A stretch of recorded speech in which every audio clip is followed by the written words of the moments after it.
Merci beaucoup, Madame Leila Doukali, pour votre intervention. Et on passe directement à notre quatrième invité. Il est spécialiste en transformation et expert en hypnose. Il a un grand public constamment connecté à ses publications, à ses formations et surtout à sa générosité intellectuelle. Mohamed Al-Majra est membre du prestigieux American Society of Clinical Hypnosis et co-auteur du best-seller Surprenant entrepreneur marocain. Nous avons l'honneur de l'avoir parmi nous aujourd'hui. Il va nous éclairer sur comment penser et contrôler notre parcours. Apparemment, c'est possible. Mesdames et messieurs, sous vos applaudissements, professeur Mohamed Al-Majra.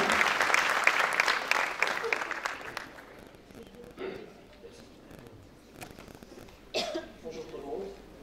Salam alaikum. اللي كنسمع الوليد الدراري كيهضر très difficile نهضر معاه وراه très difficile. هذه 20 عام رجعت من الكندا حيت عشت 15 عام برا كندا امريكا ولي زيتازوني. دخلت للمغرب كنموت على بلادي باغي نبدا واحد المشروع اللي كنهضر معاه كنقول له بغيتي دير مشروع في المغرب راه ما تنجحش. علاش؟ باش تنجح شي مشروع في المغرب خاصك تدير الحوايج. اما خلقيتي مع عائله عندها الامكانيات، اما عندك الزهر، اما كتعرف شي واحد. الحمد لله العائله ديالي والدي عطاوني رضا والدي، هذه الاولى ما كايناش. الثانيه كنخدمو كنعملو المجهود ديالنا. قالوا لي داكشي اللي علمتي في امريكا راه ما خدمتش في المغرب. دونك امريكا تيقول لك يس اي كان دريم دريم بيج دريم. قال لي حنا في المغرب دريم راه ملي تقول لشي واحد كيحلم راه ماشي حاجه ايجابيه. دونك دخل المغرب كاسك اون في نورمال بحال كلشي. اون في نورمال سيتادير كاسك تعيش باش تعمل جوج الحوايج في حياتك. النجاح هو نخلص تريطا ديال البنكه والقرايه ديال الدراري صافي ومن بعد وصلت. عندك دار، عندك طوموبيله، عندك جوج ديال الدراري، 2.3 في الاحصاءات. كتخلص القرايه كتخلص الكاع صافي وصلتي. قلت لا انا باغي ندير شي مشروع، باغي نخدم الناس، باغي ندير. بريف عندي واحد صاحبي كريم قرا معايا في امريكا قال لي عرفتي انا متفق معاك يلا ندير واحد القضيه، يلا نجلسوا مع الناس اللي نجحوا في المغرب، نجلسوا معاهم ونسولوهم شنو السر النجاح ديالهم، ولا السكري باش نعرفوا واش داكشي اللي كيقولوا لنا كاين ولا ما كاينش. درنا ليستا خدينا 27 ديال الشخصيات في المغرب، شخصيات الناس اللي داروا النجاح. ماشي هو الفلوس، النجاح الفن، النجاح لو سوسيال، النجاح لا ميديسين. دونك درنا ليستا رجال النساء، بدينا رجال الاعمال ولا حفيد العالمي ميلود الشعب الله يرحمه، انس الصفيري، عثمان بن جلول، مدي جمعي. دزنا الرياضه الزاكي الكروج، ليلى القرعه شامبيون دو موند بارالمبيك هانديكابو. دزنا لا ميديسين بروفيسور عاروشي الله يرحمه، لا بروسبكتيف مون اونكل ميتي المجرى الله يرحمه، ليدوكاسيون بن عمور، لو سبور حتى بن عزي شامبيون دو موند رugby. بريف كدا واحد ليستا كبيره. الفن نجاة تعتابو، ليلى مراكشي، ليستا طويله. وجلسنا مع هاد الناس وسولناهم شنو هو لو سكري دو فوتر ريوسيت. واش فعلا لا شونس ولا كتعرف فلان ولا شي واحد يوقف معاك. واللي وصلنا له لا كونكلوزيون اللي وصلنا لها هي باش تنجح خاصك حاجه واحده. بيان سور كاين النيه، ولكن انا نزيد عليها شي حاجه على داك النيه. كيخصك الحرب.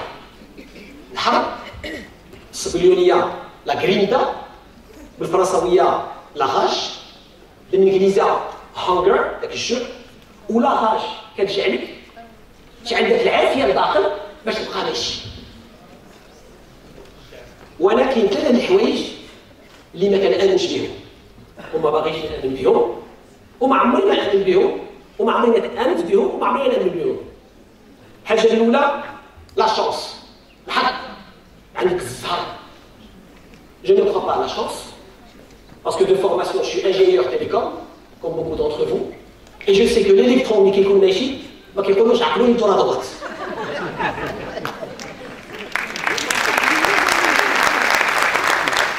L'électron qui tourne à droite, il y a un champ magnétique, comme l'a dit notre très cher ami Maxwell, avec ses 5 équations.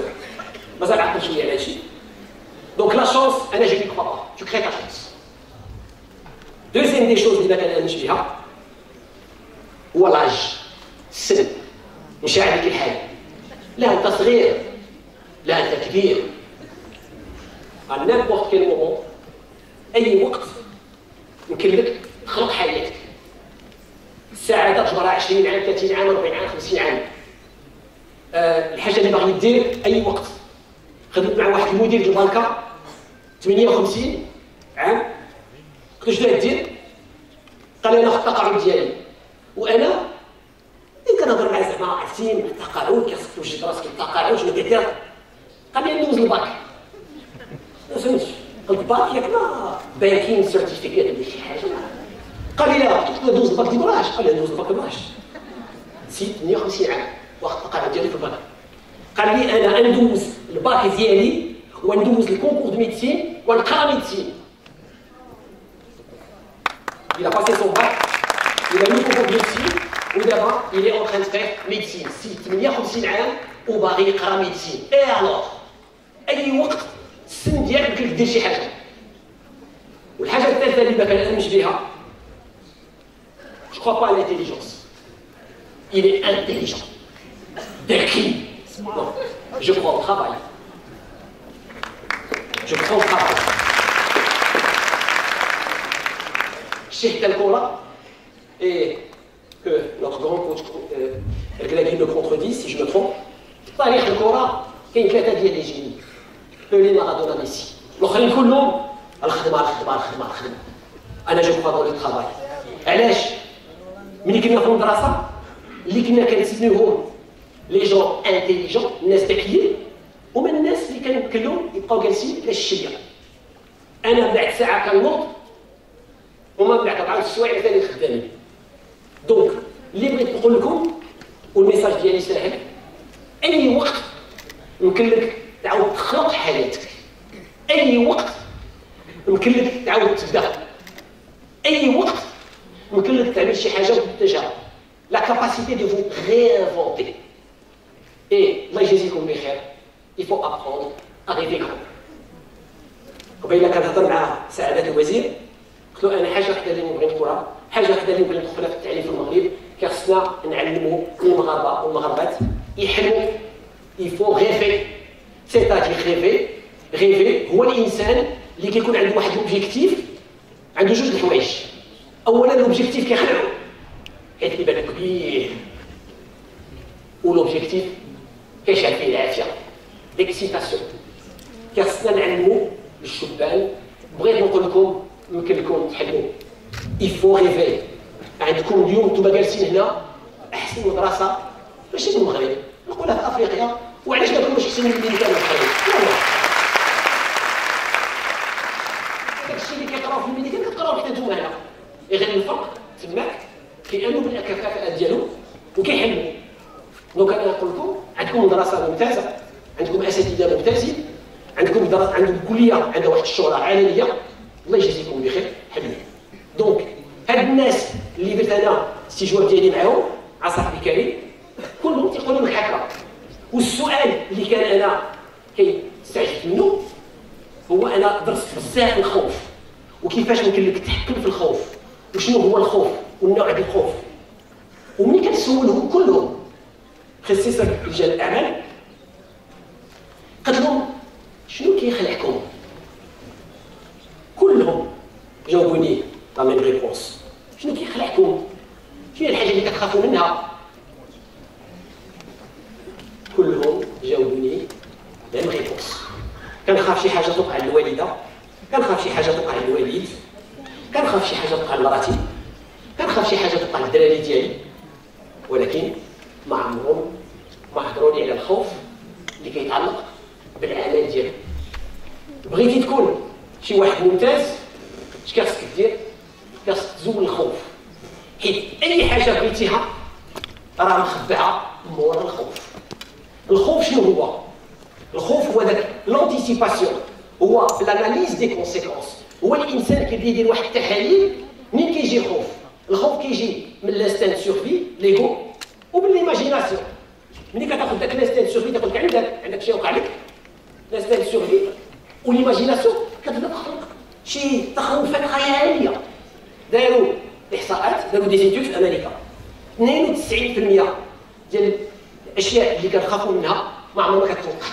انا كتوقع لي هذا كنخاف، وردوا البال الهضره ديالكم ما تبقاوش تعملوا كنخاف ما ننجحش، كنخاف هذا كنخاف هذا. كل ما كتقولوا الحاجه كل ما كتشعروا بها. دونك اللي بغيت نقول لكم والميساج اللي نسالي به، اولا ريفي كون.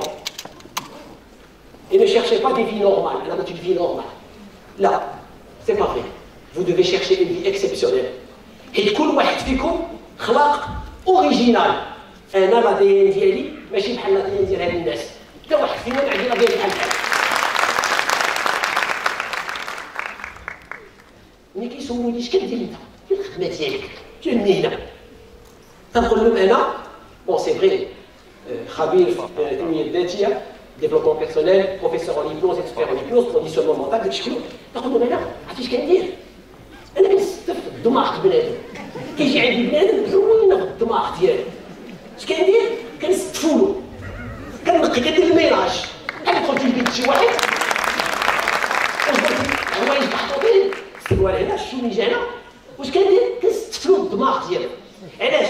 حيت ملي كتبدا تستف الدماغ ديالك كيقول لك كيبان كلشي كيبان لك. اللي عندك كثر داكشي مخلط ما كيبان لك والو، غير كتستف كلشي كيبان. دونك اللي بغيت نقول لكم هو كل واحد فيكم et ça sera ma dernière phrase. كل واحد فيكم خلاق اوريجينال ما تموتوش لا كومبيل شي واحد اخر. Merci, professeur Nogent, pour cette intervention. Et on passe directement à notre cinquième invité. Elle est passionnée de sport et d'endurance. Elle fait partie d'une petite communauté de nageurs en eau libre. Comme dernier exploit, elle a relié en 2022 Tarazout à Agadir à la nage, soit près de 2 km en pleine mer. Elle est à la tête du projet Pink Wave, initié par la sportive engagée, qui, au-delà de l'action sportive, poursuit sa noble cause de lutte contre le cancer. Son intervention portera le titre suivant, Audace et résilience, question de mindset. Mesdames et messieurs, sous vos applaudissements, Nadia Belberten.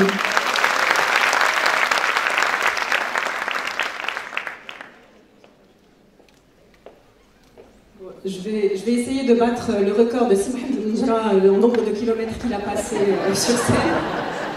Mais avant, je vous laisse avec une petite vidéo. Je voudrais vous emmener dans mon univers. Comme ça, vous comprenez un peu mon histoire et la rencontre avec l'océan.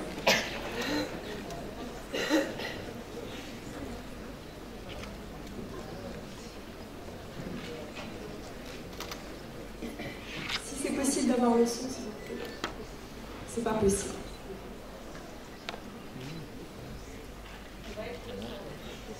Je vais être le son, ok.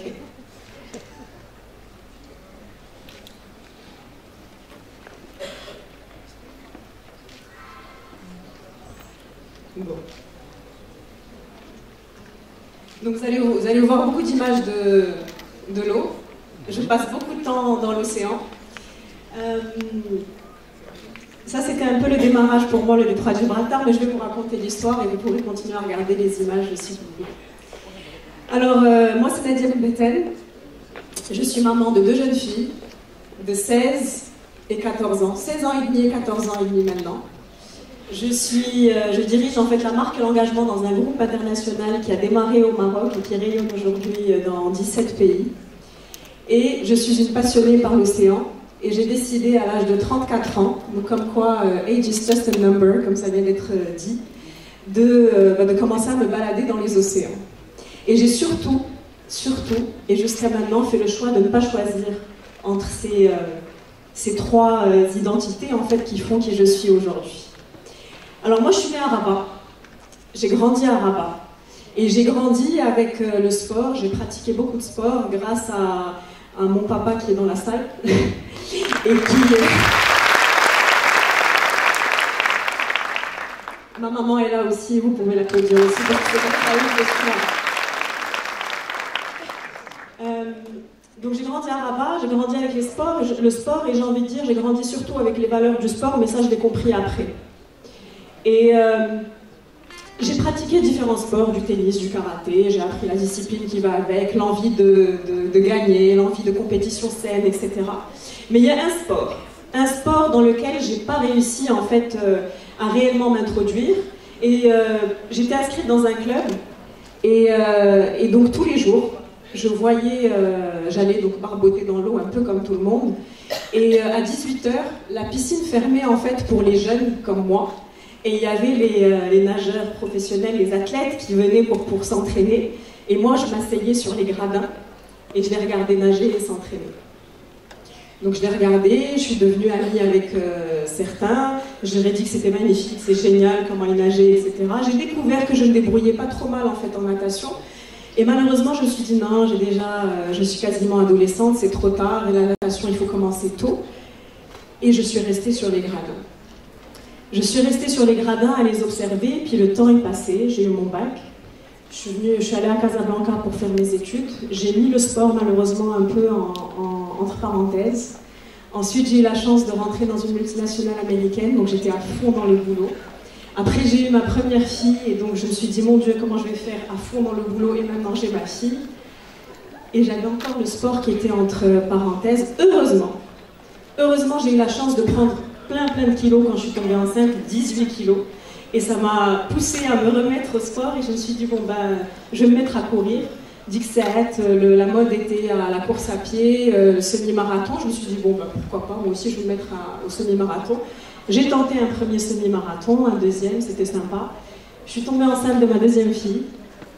Et là, bon, le courir, je ne pouvais pas, malheureusement. Et donc je me suis dit, bon, bah, je vais peut-être me remettre en fait, et me remettre en fait dans les bassins et recommencer à nager parce que c'est doux, c'est bien pour les femmes enceintes, etc.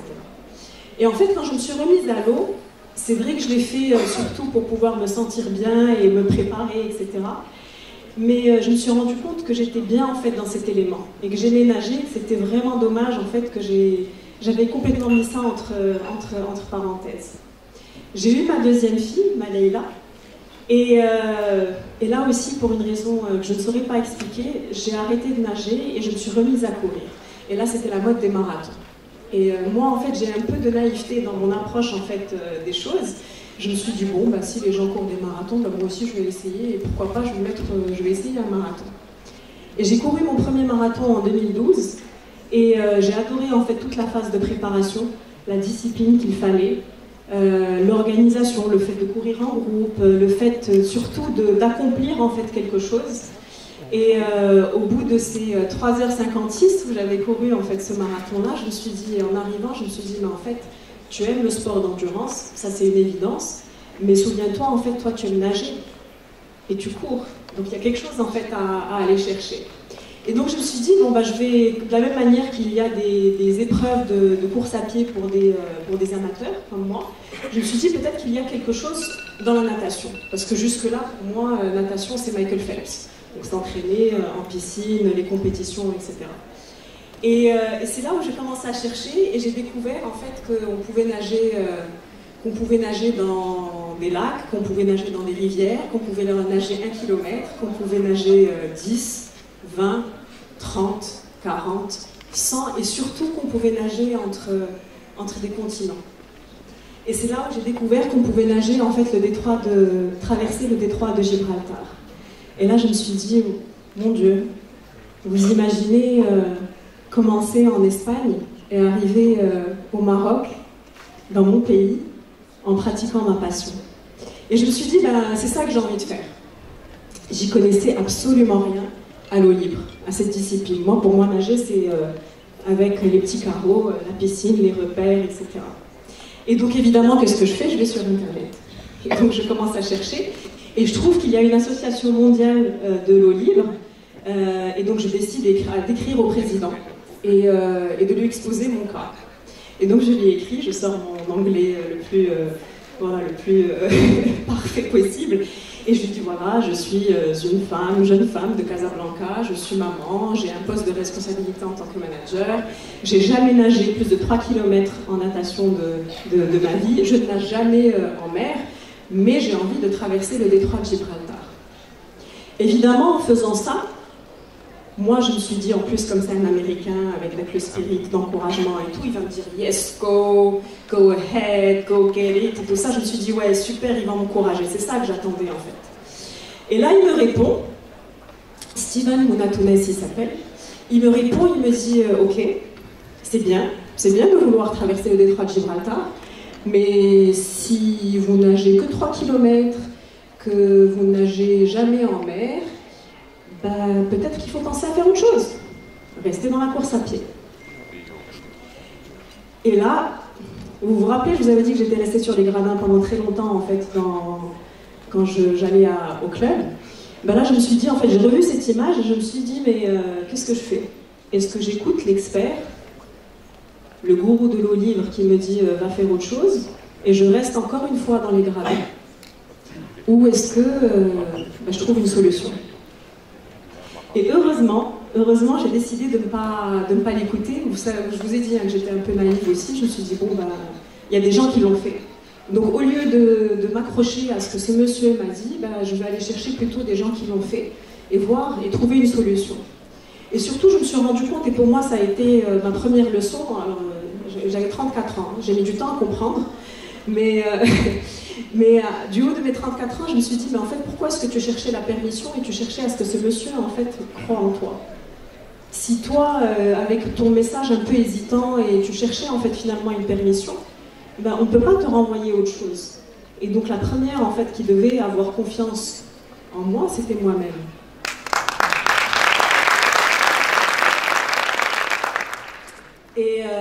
Et donc, je décide de me dire, bon, je veux traverser le détroit de Gibraltar.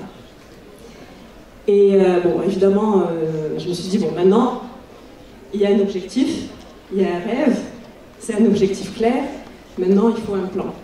C'est clair que je n'allais pas y aller juste comme ça et me jeter à l'eau, même si c'est une expression qu'on dit très très souvent, mais non, ça ne se passe pas comme ça.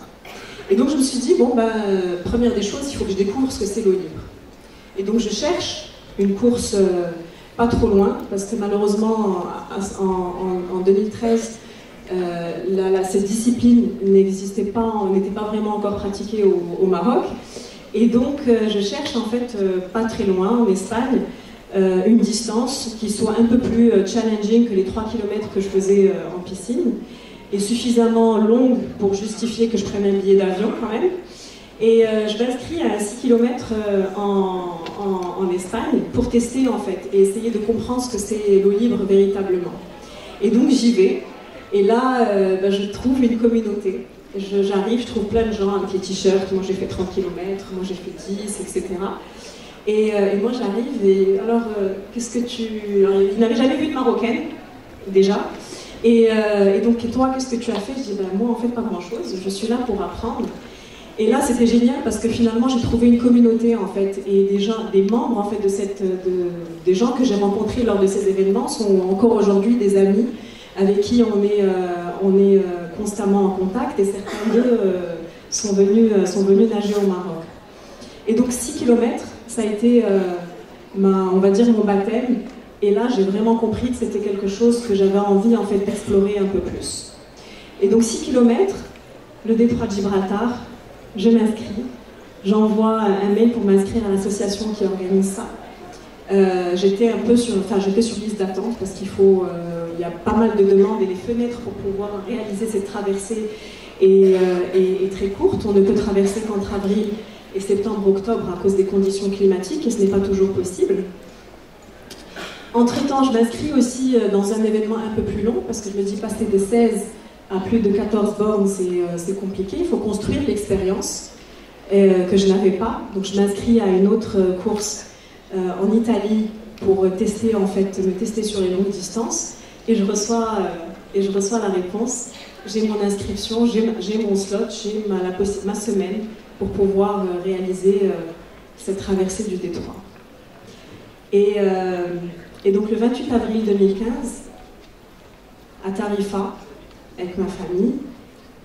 J'ai vécu un moment extraordinaire parce que j'ai réalisé un rêve, j'ai accompli quelque chose, mais surtout j'ai appris énormément sur moi-même. J'ai appris que finalement, en fait, cette traversée qui pour moi a été de 16,8 km en 4h18, ben finalement c'est un aboutissement en fait, de tout un processus qui a commencé par effectivement une envie très forte, par un rêve, par du travail et de la persévérance, mais aussi une capacité finalement à rester focalisée sur mon objectif. Ça a été dit, je crois, dans toutes les interventions, mais c'est très dur parfois, même si on est entouré de personnes en fait, qui sont pleines de bonne volonté et de bonnes intentions. Vous savez, les gens sont un peu fdoliés, voilà, il faut le dire. On va venir dire, ouais, mais je t'en prie, maintenant tu as un job, tu es prise, pourquoi tu veux te rajouter des entraînements? Et franchement, tu as un mari, tu as des enfants, c'est suffisant. Occupe-toi de tes enfants et tu vas aller te rajouter autre chose. Et c'est des moments-là qui, franchement, peuvent vous déstabiliser parce que l'argument des enfants, c'est l'argument ultime. Tu vas faire autre chose et tu laisses tes enfants. Mais non, en fait, je n'abandonne pas mes enfants. Je suis juste en train de faire des choses qui sont importantes pour moi, qui font en fait que je vais être bien et je vais rendre aussi à mes enfants. Je vais rendre à ma famille. Et donc ce sont des moments où effectivement on peut avoir des petites voix qui vont vous déstabiliser. Et ce sont des moments en fait où c'est très important de s'accrocher en fait finalement à l'objectif qui est finalement beaucoup plus important que tout ce que vous pouvez entendre. Et il y a aussi la deuxième des choses en fait qu'on ne conscientise, on n'en a pas suffisamment conscience finalement à quoi on s'accroche. On s'accroche à des valeurs qui sont très simples et des valeurs avec lesquelles on grandit. La première valeur, c'est, et là encore je rends hommage à mes parents parce que c'est grâce à eux que je les ai eus, la première valeur c'est quand on veut quelque chose, on travaille pour. Ça a été dit dans toutes les interventions, c'est simple, ça peut paraître basique, anodin, mais franchement il n'y a pas d'autre recette. Quand on veut quelque chose, on travaille pour. Et la deuxième des choses, c'est qu'il faut savoir, alors je n'aime pas trop parler des sacrifices, mais c'est important de aussi faire preuve d'abnégation. Quand on a vraiment envie de quelque chose, on est obligé de laisser de côté, en tout cas momentanément, d'autres choses pour un objectif qui est beaucoup plus important. Et donc le 28 avril 2015, j'ai eu ce privilège parce que on ne traverse pas en fait le détroit comme ça, mais on lui demande l'autorisation de le laisser, de vous laisser le traverser. Et donc j'ai eu ce privilège-là, et en fait ça a ouvert finalement un monde auquel je ne m'attendais absolument pas. Et c'est vrai que c'était beaucoup d'efforts, de l'abnégation, beaucoup de travail, mais au bout du compte, en fait, ce que j'ai reçu après a été énorme. J'ai reçu, alors vous vous souvenez du fameux Steven Mounatones qui m'a dit va faire autre chose. Après le 28 avril 2015, il y a un ranking international de cette association, des Most Adventurous Women in the Open Water Swimming. Et après la traversée, il m'a fait rentrer dans le top 50 mondial en fait, de cette association. Le même qui avait dit la fait autre chose. Et donc voilà, j'ai reçu énormément et beaucoup de reconnaissance, dont une ultime dont je suis extrêmement fière. Et à ce moment-là, je me suis dit, mais tu as reçu, finalement, qu'est-ce que tu peux en faire? Et c'est là où j'ai démarré par le challenge sportif. J'en suis arrivée en fait à une rencontre avec l'océan et ça m'a donné envie en fait de finalement d'en faire quelque chose. Et c'est là où je voudrais terminer sur la dernière en fait traversée que j'ai réalisée. Ça m'a donné envie en fait de rendre et de partager ce qui m'a été donné. Et donc je fais partie d'un certain nombre de réseaux justement d'empowerment des jeunes filles parce que je pense que c'est extrêmement important de pouvoir s'entraider et d'apporter du support aux plus jeunes. Et puis l'année dernière, j'ai aussi décidé avec un collectif d'amis et de partenaires, on a créé en fait une initiative qu'on a appelée Pink Wave. Pink Wave pour créer en fait une vague d'espoir en support à toutes les personnes qui se battent contre le cancer. À la base, c'était une initiative que j'avais J'avais fait une promesse lorsque j'ai appris le décès d'une tante, des suites d'un cancer. J'avais dit, en fait, pour lui rendre hommage, je nagerai entre Tarazout et Agadir. Et en discutant avec ses amis, je me suis dit, finalement, peut-être qu'on peut pousser les choses un peu plus et en faire quelque chose d'utile. Et on a lancé, en fait, cette initiative Pink Wave, qui a démarré par cette traversée. Et aujourd'hui, on a l'ambition de pouvoir continuer à sensibiliser, à apporter notre petite pierre à l'édifice, surtout pour apporter du support moral, parce qu'au-delà de la peine physique qui est liée à la maladie, il y a toute la peine en fait psychologique. Et voilà, donc on a envie d'apporter cette vague d'espoir avec Pink Wave. Et pour finir, je crois que s'il y a une chose que j'ai envie de dire aussi, qui pour moi a été très importante et que j'ai découvert, en tout cas qui a été renforcée pendant la traversée, c'est que avoir un objectif qui est plus important que soi, ça vous porte complètement. Et une anecdote, quand je nageais en fait pendant la traversée, entre l'Espagne et le Maroc, pendant toute la première partie tout premier chemin, en fait il n'y avait que le drapeau espagnol qui était lâché au niveau du bateau qui me guidait. Et puis dès qu'on est rentré dans les eaux territoriales marocaines, ils ont lâché le drapeau marocain. Et puis là, vous ne pouvez pas imaginer en fait le coup de boost que ça m'a donné.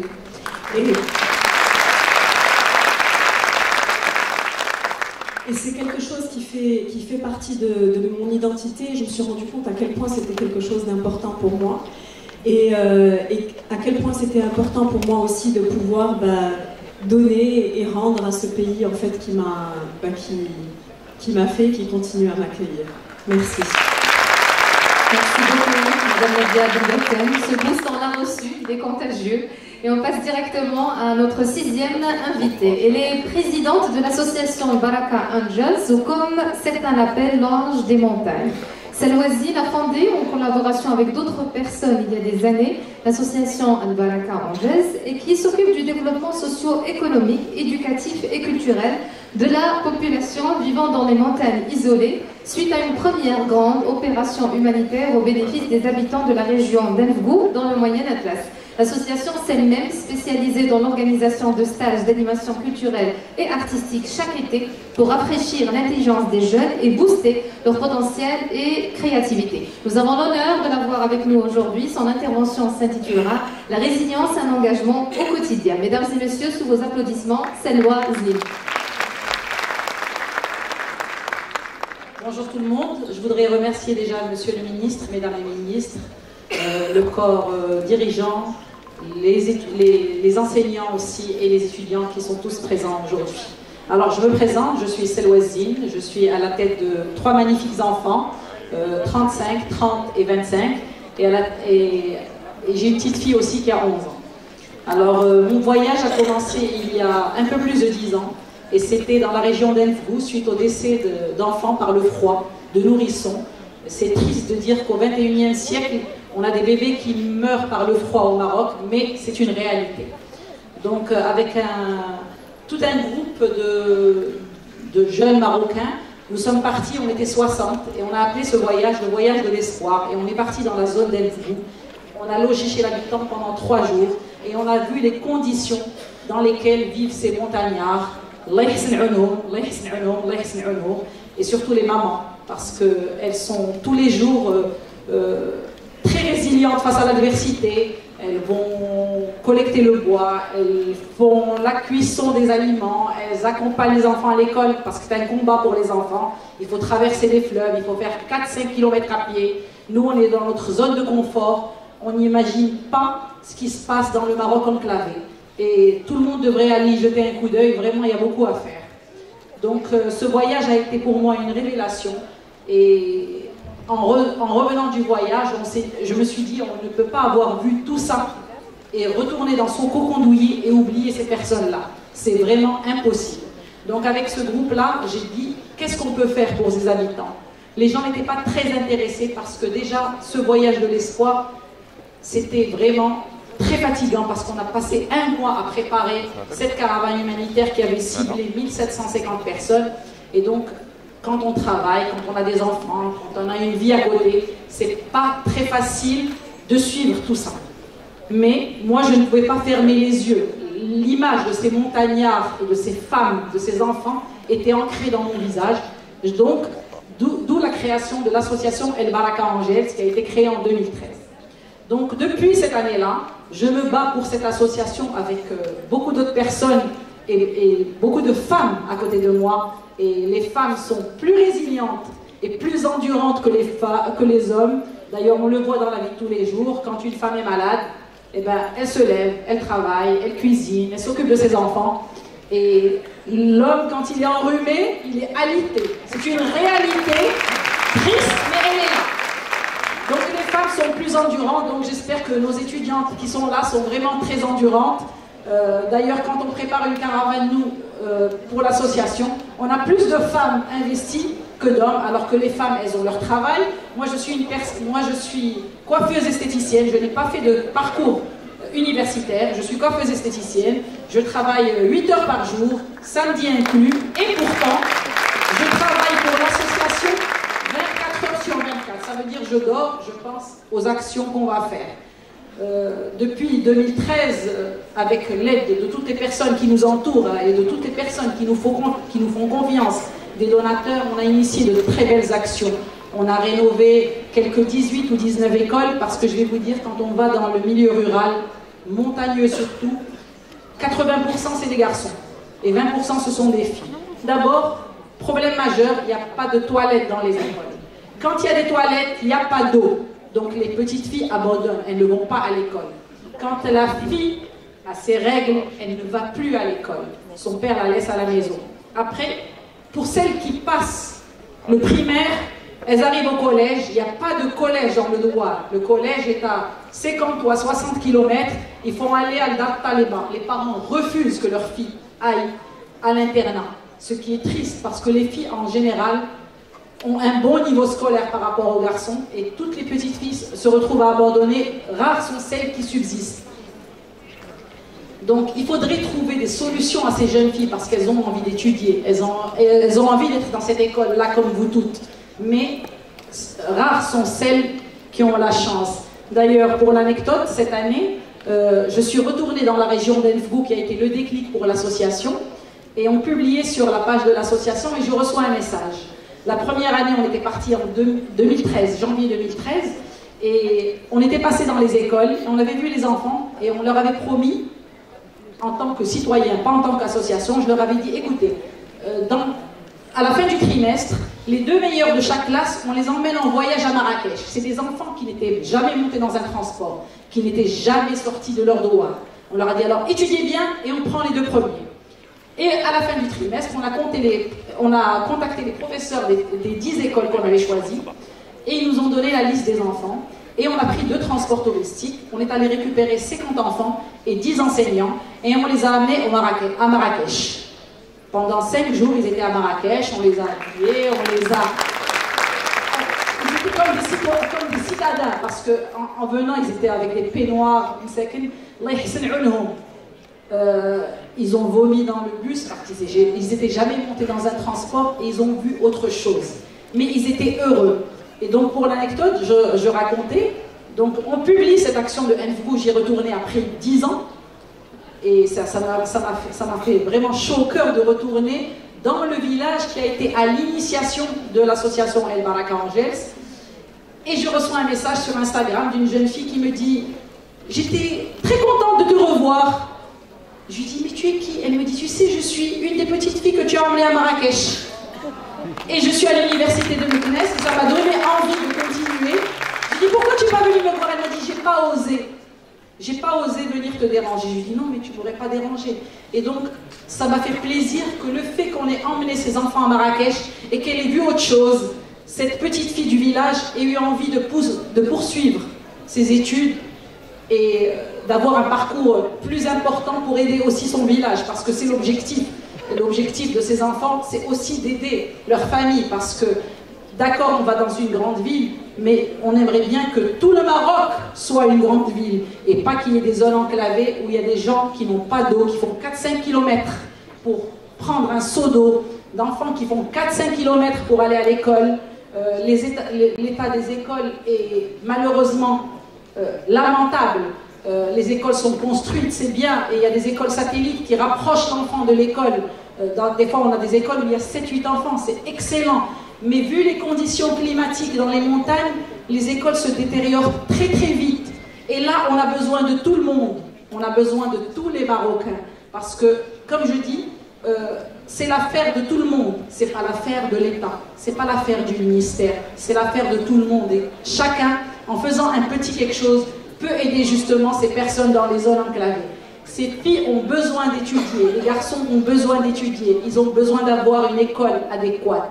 Ils ont besoin d'avoir un dispensaire de santé digne de ce nom pour pouvoir avoir leurs soins médicaux. Ils ont besoin d'avoir des routes, des infrastructures. Et c'est justement tous la main dans la main qu'on peut y arriver. Et d'où le rôle de nos étudiants ingénieurs, parce que vous êtes le changement, vous avez les solutions. Mais il suffit de voir plus loin que notre vie, que notre cocon douillet, comme je dis toujours. Il faut aller voir ailleurs ce qui se passe et aider les autres. Ces étudiants ont envie aussi d'être comme vous, assis aujourd'hui dans cet amphithéâtre, d'avoir une vie comme la vôtre. Certains sûrement viennent aussi de ces villages. Et bravo, bravo d'avoir résisté et d'être arrivés aujourd'hui ici. Et j'espère que tous les étudiants marocains pourront arriver un jour et qu'on n'aura pas des enfants qui abandonnent au CM1 ou au CM2 parce qu'ils ne peuvent pas poursuivre leurs études, parce que les parents ont refusé de les envoyer le Dartaï ou la Dartaléba, parce que, et les raisons sont innombrables. Donc avec l'association, on fait des forages, on essaye de rapprocher l'eau des villages, on fait des terrains de sport, on fait des centres socio-éducatifs, on crée des bibliothèques et on fait des stages culturels et artistiques. Et malheureusement, pour ces stages culturels et artistiques, on a souvent que des étudiants qui viennent de l'étranger. Malheureusement, parce que nos étudiants, justement, aiment bien rester dans leur cocon douillet. On a des Français qui arrivent chaque année et on les loge en montagne dans des conditions pas top. Vraiment, les conditions sont très difficiles. Et pourtant, chaque matin, ils se réveillent, ils vont dans une école et pendant l'été, ils font des stages culturels et artistiques. Ils apprennent aux enfants ce qu'il y a ailleurs. Justement, ce qu'il y a ailleurs peut inciter ces enfants à vouloir aller ailleurs, à vouloir pousser plus loin que leur village natal. Et donc, j'espère vraiment que ces étudiants-là, qui sont tous présents aujourd'hui, vont relever ce défi et aller s'occuper un peu des enfants des montagnes et leur donner une bouffée d'espoir, parce qu'ils ont besoin d'espoir. Et en général, ce sont des étudiants qui peuvent se révéler très brillants. Il suffit qu'on les booste. Vraiment, il suffit qu'on les booste. Donc, j'ai lancé une bouteille à la mer. Monsieur le ministre est là. Moi, j'aurais aimé que l'activité sociale soit une note comptée dans le parcours d'un étudiant, comme cela est fait à l'étranger. Quand on reçoit des étudiants, ils ont une note qu'on leur donne. Et bien, je vous jure qu'ils ne valident pas leur année si leur note est nulle. Pourquoi pas les nôtres? Et pourquoi recevoir des étudiants français alors qu'on a des Marocains? On devrait être les premiers à vouloir aider notre Maroc. Non? وكيف السوالي دونك جو ديما النية انا ملي بديت هذه الجمعيه بديت بالنية. On a relevé des défis, on a construit une école qui a coûté 700 000 dirhams dans une zone très enclavée où malheureusement il y avait une seule classe et il y avait 250 élèves dans cette école. Pourquoi? Parce qu'aucun promoteur ne voulait prendre ce projet tellement c'était enclavé et que pour emmener les matériaux c'était difficile. Nous, la résilience nous a permis de le faire. On emmenait les matériaux, on s'arrêtait à 1 km du doigt et on continuait à dos de mulet avec les matériaux. Et en ce moment, cette école contient 4 classes, une cuisine, une cantine, des toilettes et les 250 élèves vont en classe. Donc, quand on veut, on peut. Il n'y a aucune barrière. Il suffit de vouloir pour pouvoir. Pendant le Covid, l'association a pu reverser près de 3 millions de dirhams, alors que tout le monde était dans le besoin. Je ne pense pas que quelqu'un ici se disait c'était super dans le Covid, toutes les activités étaient arrêtées. Et pourtant, chaque soir, je faisais une vidéo et je demandais à nos concitoyens d'aider les concitoyens des montagnes. Et tout le monde donnait, et tout le monde aidait. Et c'est ainsi qu'on a pu aider à peu près 8000 familles, si je me rappelle. Parce que إذا كانت حنا عندنا الحركة واقفة في المدينة في الدوار شنو عندهم؟ هما عندهم الحركة واقفة العام كله. ملي كتوقف في المدينة راه داك الولد اللي كيكون عندهم بوحدو خدام في المدينة راه كيرجع للدوار هو الأول كيصيفطوه لأنه هو الأول اللي ما نصبش. دونك هو الأول كيجريو عليه يعني واقفة عند كل شيء. وحنا المغاربة راه عندنا القناعة وكنبغيو نعاونو خصنا غير تكون ثقة. Et justement, pour la résilience, chacun pense que un parcours associatif, d'abord c'est une passion. Parce que si c'est pas une passion, on ne peut rien faire. Moi, je suis passionnée. Si vous demandez à mon mari, il va vous dire, mais là derrière, elle est tellement passionnée que c'est insupportable. Mais bon, alhamdoulilah, je suis passionnée et pour moi, rien n'est impossible. À chaque fois qu'on va dans un douar, on se dit on pourrait faire ceci, on pourrait faire cela. Et 80% des gens me disent mais c'est impossible, tu rêves. Justement, le rêve est fait pour être réalisé. Pourquoi on dit qu'il y a un rêve? Eh bien, pour le réaliser, il suffit d'être transparent aussi. Ça veut dire que quand on fait quelque chose, il faut vraiment être transparent, tout expliquer, tout montrer.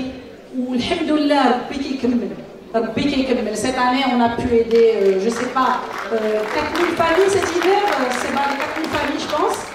Et on a fait notre action d'hiver, c'était 1500 familles. On s'est dit, on s'arrête là, 1500, c'est très bien pour l'hiver. Et puis il a neigé dans la région des Itbouli. Et en regardant la météo, je me dis, mais il neige, c'est impossible qu'on ait pas ces gens, ils vont être bloqués. Mon mari, il est là, il me dit, mais tu rêves, tu viens de faire 1500 paniers, tu peux pas. Je lui dis, mais qui ne tente rien n'a rien.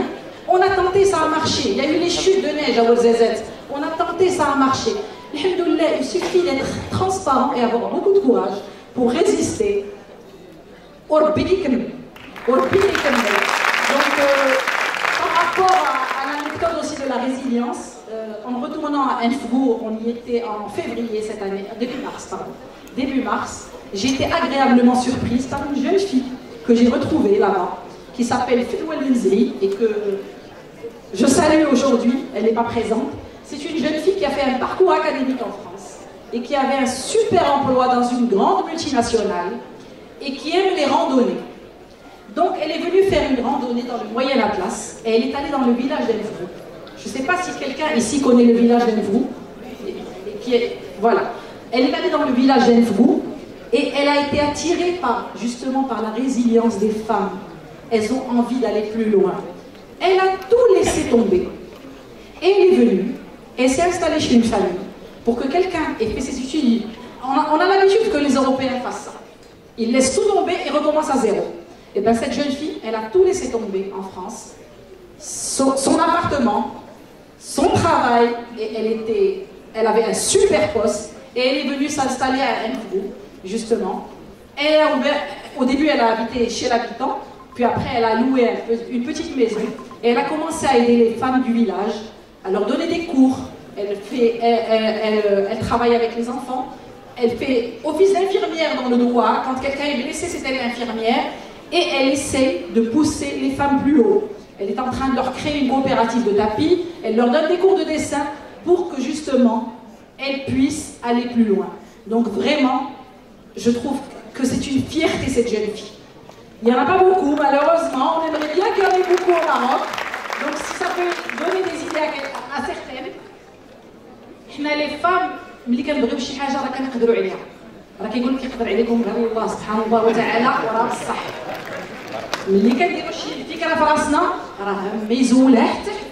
دونك نتمناو نديروا الافكار المزيانه ونقاوموا. حنا المغرب ديالنا محتاجنا كلنا، محتاج الراجل ومحتاج المراه. والمراه محتاجه اكثر لان هي كتربي الاولاد.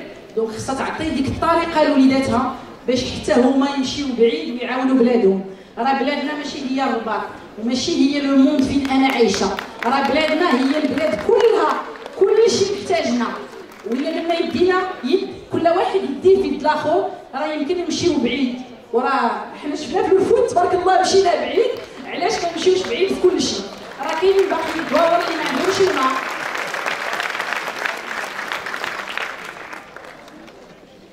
كاينين باقي الدواور اللي ما عندهمش الماء، كاينين المدارس اللي مكرفسين، كاينين السبيطارات اللي فيهم غير الحيط مبنيين غير الحيوط، ما كاينش حتى ان بونسمون ولا دو ميركوروكروم. Il y a des choses. Malheureusement, حتى l'État quand il envoie des personnes travailler dans les patelins, mais qui brûchent. Effectivement, les conditions, quand on est habitué à des conditions minimes, on n'arrive pas à changer. Mais il faut tester le changement. Le changement, des fois, peut aider d'autres personnes. Et rien le fait de voir avec le sourire chez une personne que tu as aidée, les actions humanitaires, on souffre beaucoup. Faire la collecte, c'est très difficile de collecter de l'argent. C'est vraiment très difficile. C'est très difficile d'initier une action. Des fois, quand vous dites le panier alimentaire, les gens pensent que tu as fait le panier alimentaire, c'est très facile. Ils ne savent pas que tu as, pour faire 1000 paniers alimentaires, alors que je mets 6 millions. Alors 6 millions, je mets un rifle. Merci Madame Selwachine, excusez-moi de vous interrompre. Merci beaucoup Madame Selwachine. Je vous invite à rester avec moi sur scène et j'inviterai tous les intervenants et intervenantes pour faire une photo collective afin d'immortaliser ce beau moment de partage et de sincérité. Merci.